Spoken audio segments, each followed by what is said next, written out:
This is Javier here. I am interviewing somebody here whose dad worked in the mines here. We're still over at the Granite Mountain Memorial here in Butte, Montana. Have to get back to my ride soon, but what's your story? I was born and raised in Butte, Montana, and my dad worked in the mines. He didn't do the underground mining, he did open pit mining. Wow. And he worked on the big equipment, so he was a diesel mechanic. Wow. And the mines closed when I was in high school, so then my dad had to move away and worked up in Alaska on the Aleutian pipeline. Is your dad still up there, or is he back here in Montana? No, he passed away in 2002. Oh, my condolences. I'm sorry. Yeah, but Butte has a lot of history. It's a good place to visit. We've got Joe's Pasty here in Butte that was from Diners and Dives, and we've got the oldest Chinese restaurant that's still going today, and Butte was a melting pot. We had all different nationalities of people. Just everybody came here, so we had good food growing up. Wow. It's like the Pekin Noodle Parlor. It's still running, and we're going to go there tonight for dinner. That's amazing. Friends in from out of town.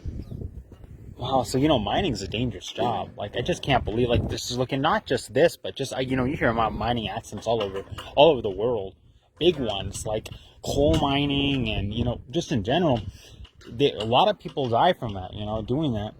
Yeah, and there was my understanding of the Granite Mountain Memorial Fire is they were lowering people down, and back at that time frame they only had lanterns on their helmets, and they weren't lanterns, they were candles, and so there was grease on the cable going down, and from the candle it started a fire. So when the people went down, it started a fire down below, so people were trapped at multiple levels. And then when they finally realized it was a fire and they brought the men up that were in like the cage that was lowered down, they had been burned to death.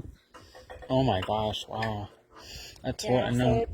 There were a lot of people that died. I mean, throughout my life, I've heard of like multiple mining accidents, like in my own lifetime, like where, I don't know, there was one, like, I don't know, about maybe 10 years back or something, but I forget which country, I don't even know if it was in this country or not, where like a lot of people were trapped in the ground, and yeah, it's just... They just had one of those not that long ago, like it was West Virginia. They do a lot of mining in West Virginia, yeah, for sure, a lot of coal mining out there.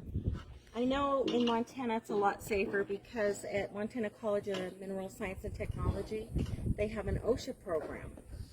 And so they're all about safety in the mines because so many people work so hard and lost their lives in the mines. Wow.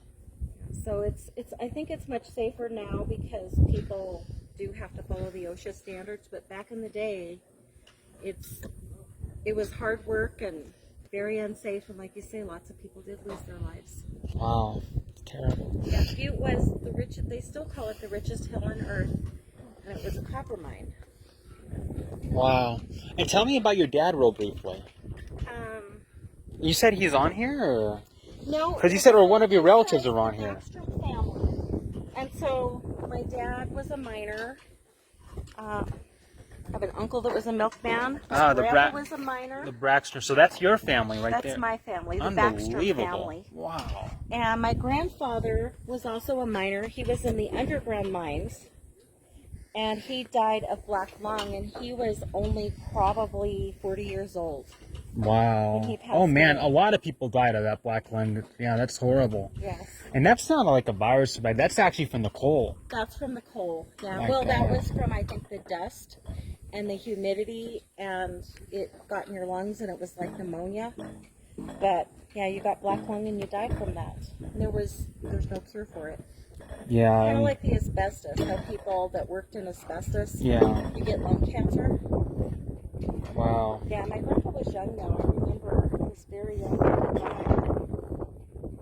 died. How old was he when he died? Probably in his 40s. Wow. He was young, but he had a family of 9. My dad was like number 6. Wow. 6 out of 9 kids, so. Yeah. Well, thank you for your time. I do have to get going, but thank you for your time. Thank you. It's very nice meeting you. What's your radio called?